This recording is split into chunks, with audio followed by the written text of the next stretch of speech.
What's up, guys? This is Ethan from CardSpot.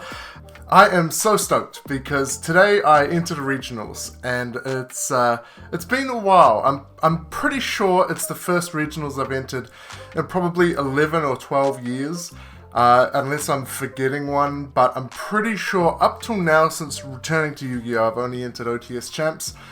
So it is my first regional in about that long, and we topped.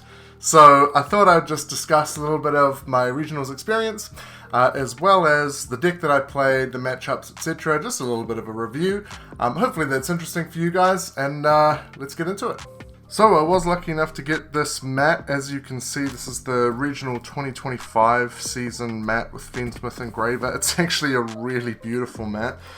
Part of me is tempted to keep it because, you know, it is, I think, worth a decent chunk of coin, but I probably should sell it to help pay for all the pack openings and things we do. But let me know in the comments if you reckon I should keep it as a memento of my first regional win in over 10 years, or if I should sell it while the value is high. Let me know down below. But for the deck that I played, it is Tenpai. So we're going to go through a really quick deck profile just because it's Tenpai and everyone kind of knows what it is. So to cover off the Tenpai engine, I played 3 Pydra, 3 Chandra, 2 Fadra, 2 Genroku. I actually think these ratios are correct. Obviously you play 3 of these and 3 of these. 2 Fadra is kind of a choice. Some people are playing 1, but 2 actually came up a lot for me because I ended up playing 3 different runic decks in 6 rounds. Half my matches were runic, and when they banish cards off the top of your deck, if they hit 1 Fadra, it's good to have that second one in deck. So I could see an argument where maybe you side 1 for those particular matchups, but in general I just think 2 was fine, and 2 Genroku really good as well. Especially if you're playing the 2 Fadra to just fill up the grave, you know, you can Genroku straight into Fadra if you need to, bring back the Genroku just for bodies on the field. So yeah, it's just all good numbers. And then the non-engine, the non-Tenpai stuff, 1 Doradora, 1 Magnemite. Doradora, it's fine. I really wouldn't want to play 2. It's just kind of okay. You generally open up a decent amount of the dragons anyway, so it's fine. Just another body. I did actually side this out a couple of games, just because I would rather had, you know, more disruption cards for like going first and things like that. A Mag, it actually didn't come up a lot, honestly. Like, realistically, only against the White Forest Runic players that I versed. So yeah, it just wasn't that useful, but, you know, you kind of have to play it. You play your own shifter, and some of the other hand traps you'll see that I'm playing. Speaking of, let's go into the hand traps. So obviously the best card of the format is shifter. It's stupid, actually. It needs to go. Something that doesn't need to go, Fualos. So it's my first major tournament since Fualos has released, and I actually found it kind of made the game a bit more fair. Like, you know, you open this going second, you just Fualos your opponent, and it really shuts down what they can do, or depending on their hand, of course. But for a lot of the time, it shuts down what they can do, and then it actually gives you a chance, which obviously in Tenpai is really good, because you want to go second anyway. But yeah, I think it's good. The problem is the price point, right? Like, it's too expensive, but once it gets reprinted a couple of times, I think it'll actually be healthy for the game. Also 3 Ash and 3 Ogre. So I didn't have Dominus Impulses, so I opted to play Ogres instead, which actually did help with the Magnemite as well, because it's another light or dark target for him. Ogre came up a lot because of my matchups again. 3 Runics, so that's runic field spells that I could pop with Ogre. Otherwise, yeah, you could swap this out for Droll, would have been kind of useful as well. So yeah, pretty happy with the hand trap lineup. So that's it for the monsters. For the spells, of course, 3 Carmen, 1 Summoning. I mean, it's all self-explanatory, right? This card is insane. This card is insane as well. Yeah, really, really strong spells. Then we played 3 Droplets. We'll chuck the Board Breakers in here. The 3 Droplets, the 2 Lightning Storms, and the Feather Duster. Droplet, really, really good. Amazing against, like, Runic. There was a nice little combo I did where they had a bunch of back row and the... what's the name of it? Hugin, the fusion. So I Duster, they declare Hugin to, well, you don't declare it, but they were obviously going to use Hugin to protect the back row. I chain Droplet, send the Duster for cost, and then get to pop all their back row. And it's a just real nice little interaction. I really did like Droplet. Yeah, I did really enjoy this board breaker lineup. I played the mix of kind of hand traps and board breakers. I know some builds are just playing like majority board breakers, just to sort of hedge my bets. Board breakers and hand traps, yeah. Then some one-offs, the Call By, the Pot, and the Terraforming. So obviously, Terraforming to get to your field spell, Pot to get to your field spell, or to a board breaker, or to a starter. And then Call By just to make sure that your plays actually go through. Didn't actually see the Call By too much. Ended up siding it out a fair bit because, like, going first, I'd just rather see my going first cards than a Call By. These two obviously really solid. They stayed in all day. And for the traps, just 3 imperms because I don't have the impulses, so yeah, that was all I needed to play for traps. For the extra, we have, of course, the 4 main dragons, the 2 Bidents, the 1 Transcendent, and the 1 Trident. I mean, yeah, nothing that hasn't already been said here. That's just, you have to. I played 2 Black Roses. I didn't play the Ruddy Rose. I'm not a big fan of Ruddy Rose. I just prefer, you've got the board wipe, and you've got the bounce. It's just good utility. Speaking of utility, we've got the Kui Belt as well. Then we have the Odd Eyes and the Samurai Destroyer. Obviously, this for the mirror match. This for like U-Battle and things, but it actually came up against Pure Melodious because they have the Melodious ones that like can't be destroyed by battle. So I was able to make this and get over it. So it actually did still have application outside of the U-Battle matchup, which was surprising. And I didn't actually end up playing any U-Battle all day, so it was still nice to have. The last synchro, which I never made, was Dissipator. This guy was just literally sent off Prosperity all the time. Yeah, not really worth bothering about. Typhon as well, didn't ever make it, so also not really worth bothering about. I wanted this just as extra utility, but honestly I think probably I would play Promethean Princess and maybe a Link 4 over these 2 cards. Yeah, because they just never came up. For the links, we got the Striker Dragon to make the SP better. We got Seal, Heater, and SP. Seal came up a lot. Striker came up a little bit just to try and push to SP through, like, there can only be 1. So I'd go summon a dragon, make a Striker Dragon, and the next turn summon like a Ash or a Retaliating Sea or something and go into SP. That was the plan anyway. It always got stopped. But yeah, it's just extra utility. Otherwise, never made Heater. It was very much just Synchro Focus. Alright, for the side deck, 2 Druiswim, which was huge against Runic White Forest because all the White Forest stuff is light. There was a game where I opened 2 Druis and a Mag against White Forest, and that was insane because they tried to do the whole bounce the, I think it's Ruselia, is it? That bounces a Synchro from grave to special itself, so I chained Druis to target the monster to banish it. They chained another card, I can't remember what it was off the top of my head, to then try and bounce the Synchro monster, and then I chained another, I chained a Mag to target it and get it banished, so really helpful against the White Forest matchup. Then another card that's very helpful against the Runic White Forest matchup, and against the Snake Eye as a Mina matchup, and against the Melodious matchup that I had to play. This card is actually really, really cool. So they activate a spell card that special summons a monster. You can just special summon it to your field, and then it's basically shifter while it's on the field. Any card that's sent to the grave is banished instead. So they have to actually out this before they do anything. So it's a really cool interaction. It's just like you slap this down, and now their whole game plan revolves around getting rid of this. Because obviously, like Runic, they don't want all their spells banished. Snake Eye doesn't want all their combo pieces banished. So it's a really, really cool card. And then in your turn, like if you need your cards to go to the graveyard, you can just link it off and do what you want to do. So it's a, yeah, really, really cool card in this format, given that there's pretty much every deck has a spell card that will special summon. So it's actually a pretty solid side deck card, this format, I reckon. So my matchups were 2 White Forest Runic, 1 Runic Stun, a Tenpai, a Pure Melodious, and a Snake Eye as a Mina Fiendsmith. So obviously for what, 4 or 5 realistically of those decks, Retaliating Sea came in from the side. So yeah, kind of crazy that there was realistically only the Tenpai that I didn't use it against, so it made a big difference. Then we got 3 Cosmic Cyclones.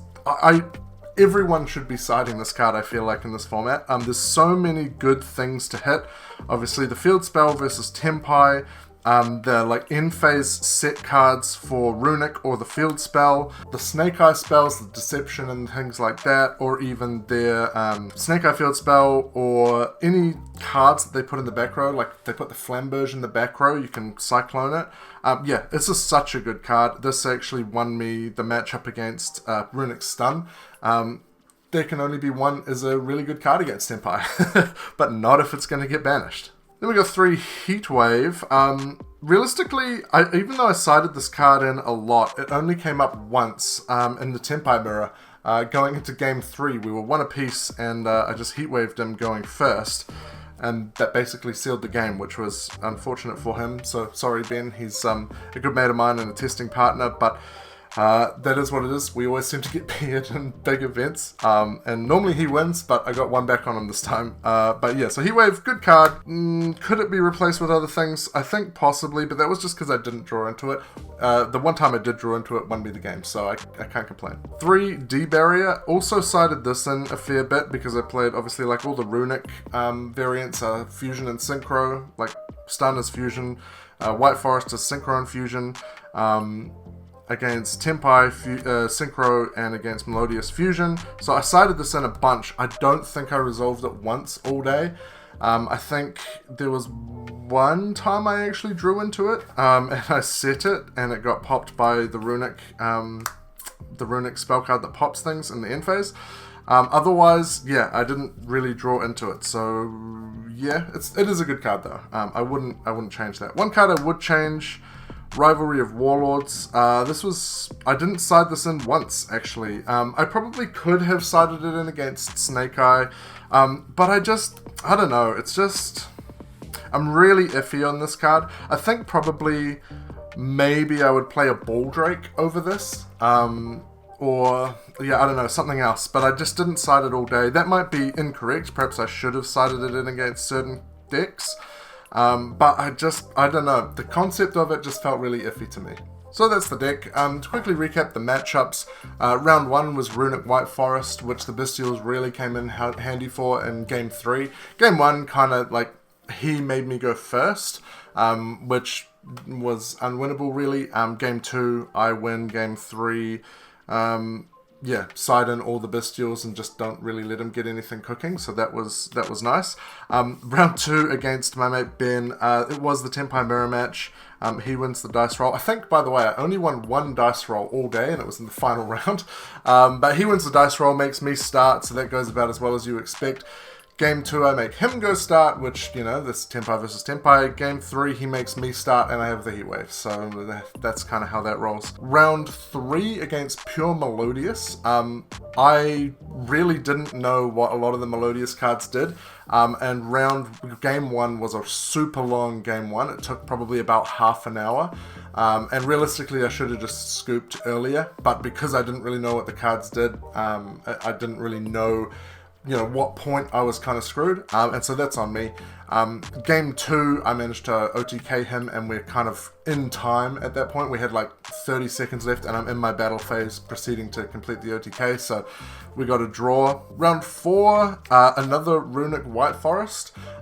This time, again, game 1, he makes me start, and I just make his spheres, but he has the Runic Quick Play spell that pops a card, and so he just plays that in the draw phase before he has anything on board for me to bounce with spheres, so it just gets popped, which kind of sucks.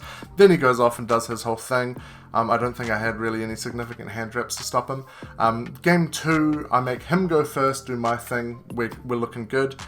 Game 3, he draws into There Can Only Be One going first, so what are you going to do about that? I was just trying to drag the game out to get to a Cosmic Cyclone, and he's just trying to banish as many cards from my deck as possible with his Runic cards. And yeah, hits all my Cyclones. I think the last card in my deck was a Cyclone, so it is what it is. So that is the one and only loss of the day. Round 5, against one of the boys, Josh. He's playing Snake Eye Feensmith as Amina. Game 1, I full loss him, and he tries to build a decent board. He could have pushed through to make Silhouette Rabbit with the Azaroon, but obviously that gives me another draw, which he tried to avoid. If he had done that, he might have won game 1, but because he didn't, I managed to cinch game 1, because just his board, I have the Imperm for his Black Witch, I have the Ash for his Ash. Yeah, it was just kind of done. Game 2, he makes me start, and I put up a pretty, it's the Tenpai start, it's the Seals pass, and then he just gets rid of the Seals, makes a huge board, which is honestly a really, really strong board, and I can't break it. I have, double Cyclone and Droplet, try to get through it a little bit, but he's got, he's got the Azaroon, he's got the Desiree negate, he's got the Azamina negate, he's got the field spell bring back. He's so much stuff going on that I just can't get through it. Game 3, I believe I make him start, have enough interruptions, and am able to get the game on him.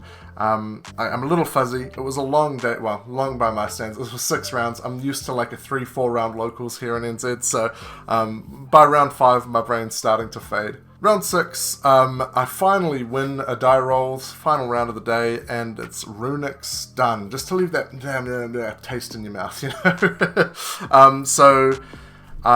what happened in this game? So I win the die roll, he starts, sets up an okay board, but it's enough for me to play through. Yeah, I think that was kind of how it is. He just kind of has a few runic cards and does his thing, but I'm able to OTK through it. Game 2, pretty sure he makes me start. I make the spheres.